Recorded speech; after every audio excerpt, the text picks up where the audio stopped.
আম আমাদের সকলেরই প্রিয়।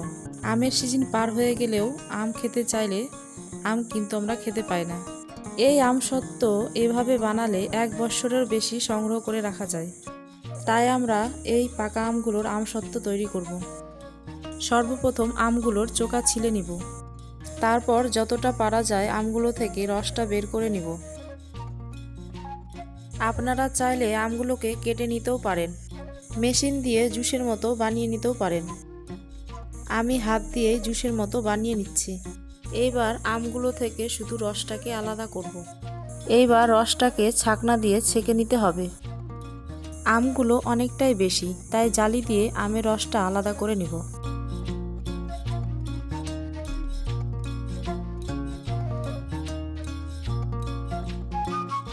যতটা পারা যায় চেষ্টা করব আমের রসটা বেশি বের করার জন্য।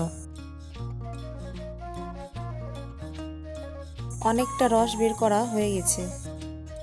আমসত্ত্বটা থালাতে বানাবো, তাই থালাতে সরিষার তেল মাখিয়ে নিব, যাতে আমসত্ত্বটা ভালোভাবে উঠে আসে।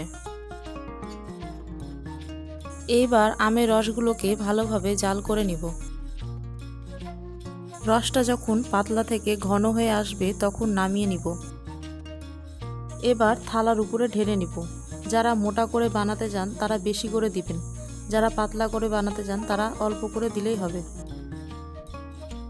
এইবার আমি রোদ্রে শুকাতে দেব।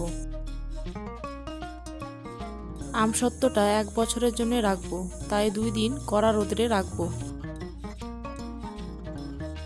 2 দিনে কতটা শুকিয়ে এসেছে আমসত্ত্বটা, যেমন দেখতেও সুন্দর হয়েছে, খেতেও তেমন টেস্টি। আমের সিজন তো শেষ হয়ে আসছে, আপনারাও এইভাবে বানিয়ে রাখতে পারেন।